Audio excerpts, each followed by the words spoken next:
পিনাকির কোনো কথা শোনা উচিত না। প্রথমত সে একজন ডিজনেস্ট পার্সন, একজন দুর্নীতিবাজ লোক, একটা ধান্দাবাজ, একজন অসৎ ওষুধের, নকল ওষুধের ফেরিয়ালা। তার কথার কি ভ্যালু আছে? আমি তার কোনো কথারই ভ্যালু দেই না। আপনি যে কথাটা বললেন যে ভারতের স্বার্থ উদ্ধার করতে চাচ্ছে, কিন্তু আমরা তো দেখি পিনাকি সারাক্ষণ এন্টি ইন্ডিয়ার কথা বলছেন, উনি ভারতীয় পণ্য বর্জনের কথা বলছেন, উনি ভারতের আধিপত্যবাদের বিরুদ্ধে কথা বলছেন। তাহলে এইটা যদি বলেন, তাহলে এই বলার মাধ্যমে উনি কিভাবে ভারতের স্বার্থ উদ্ধার করছেন, এই জিনিসটা কিন্তু আমার কাছে ক্লিয়ার হলো না। না, ওনাকে, ওনার কথা আমি বিশ্বাস করতাম যদি উনি একজন অনেস্ট ব্যক্তি হতো। উনি তো অনেস্ট কোনো ব্যক্তি না, উনি সৎ ব্যক্তি না। উনি বাংলাদেশে যে ওষুধ কেলেঙ্কারি করে গেছেন, তাতে বহু লোক মারা গেছে। কালা জ্বরের জন্য একটা ওষুধ ছিল, সেটার নাম ছিল মিল্টোফোসিন।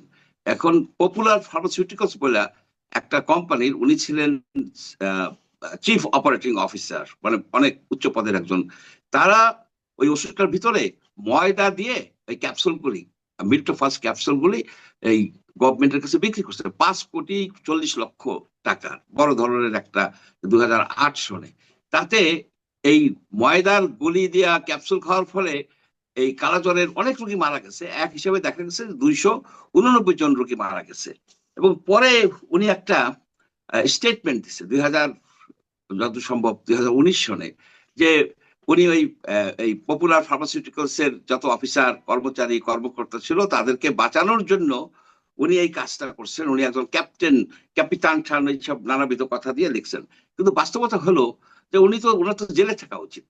আপনি দেখেন যে প্যারাসিটামল কেলেঙ্কারি, প্যারাসিটামলে যে ভুল আপনার যে ডাইথাইল গ্লাইকল দেওয়ার ফলে অনেক শিশু মারা গেছে। একটা ছিল অ্যাড ফ্লেম বলে একটা কোম্পানি, তাদের একজন ম্যানেজার ছিল একটা হিন্দু ভদ্রলোক। উনি ওই ওই ওই 2 নম্বরটা দিয়ে টাকা টাকা মাইরা ইন্ডিয়া চলে গেছে। আর পিনাকি এখানে রুগী মাইরা প্যারিসে যাইয়া সে এখন নানাবিধ দেয়। তার তো বাংলাদেশে আসা এই জিনিসটা ক্লিয়ার করা উচিত। আমরা শুনেন, আমরা এই দেশের খোঁজ খবর রাখি, আমরা এখানে খোঁজ খবর রাখি। উনি কি করছে, উনি পপুলারকে বাঁচাইছে কিভাবে সেই সময়? রুহুল হক বইলা একজন হেলথ মিনিস্টার হয়েছিল আওয়ামী লীগের। রুহুল হক কিন্তু খুব নাম করছে দুর্নীতিতে, ব্যাপক নাম করছে। রুহুল হকের মাধ্যমে উনি ওইটাকে টেকনিক্যাল ফেলিওর দেখাইছে। এটা ছিল ক্রিমিনাল অফেন্স, এটা ক্লিয়ারলি ক্রিমিনাল অফেন্স। এক মামলা হয় নাই যার জন্য এতগুলি রোগী মারা গেছে। 5 কোটি টাকার আপনার ওষুধ উনি ময়দার দিয়ে ডলার দিচ্ছে, উনি স্বীকার করছে ওনার লেখায়। তো সেই লোকের কথা বাঙালিরা কি এই খায় নাকি?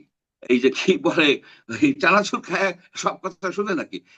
পিনাকির কোনো কথা শোনা উচিত না। প্রথমত সে একজন ডিজনেস্ট পার্সন, একজন দুর্নীতিবাজ লোক, একটা ধান্দাবাজ, একজন অসৎ ওষুধের, নকল ওষুধের ফেরিয়ালা। তার কথার কি ভ্যালু আছে?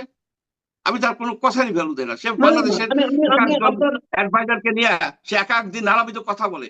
মানে ডক্টর ইউনূসের যে অ্যাডভাইজারি প্যানেল আছে এটা দুর্বল, কিন্তু তারপরে পিনাকি ওইখান থেকে এক একজনকে অ্যাটাক করে। আজকে আসিফ নজরুল অ্যাটাক করলো, কালকে আর একজনকে অ্যাটাক করলো। ওয়াই? তুমি দেশে আসো, দেশে এসে দেখো দেশের সমস্যা কি করো। তুমি প্যারিসে বসে কি করতেছো? তুমি ওষুধ চুরি করে চলে গেছো। একজন ওষুধ চোর, 279 জন লোক মারা গেছে।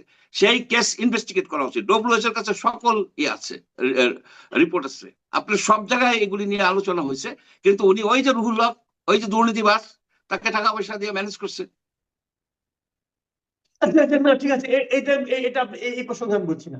আমার পয়েন্টটা হলো যে উনি তো সবসময় ইন্ডিয়ার বিরুদ্ধে বলেন, কিন্তু আপনি যে কথাটা বললেন যে উনি ইন্ডিয়ার পারপাস সার্ভ করছেন, এই কথাটাকে আপনি কিভাবে জাস্টিফাই করবেন? আমি এটা বুঝতে পারছি না। উনি যে এটা আমার কথাগুলি বুঝতে বলেন তাতে প্রথমত আমাদের এই সরকারটা একে তো দুর্বল সরকার, সেই সরকার থেকে উনি আরো বেশি অস্থিতিশীল করতেছে। এবং উনি দেশের ভিতরে অনেক গন্ডগোল পাকানোর চেষ্টা করছেন। কখনো বলে যে কি শহীদ মিনারে যায় আপনারা ওত নেন, এটা করেন। কখনো বলে যে এই বাড়ি এই বুলডোজারদের ভেঙে দাও। সবকিছু উস্কানিমূলক। এর রেজাল্ট হচ্ছে যে অস্থিতিশীল অবস্থা হইলে এই দেশের বেনিফিট পাবে হচ্ছে আপনার ভারত। সবাই আমরা জানি উনি সেটাই করতে চাচ্ছে। ওনার ওনার কথা তো, উনি হচ্ছে ডাবল এজেন্ট। দেখাচ্ছে এটা, দেখাচ্ছে এটা। উনি একজন হিন্দু লোক, উনি বিয়ে করছে একজন মুসলমানকে, করতেই পারে।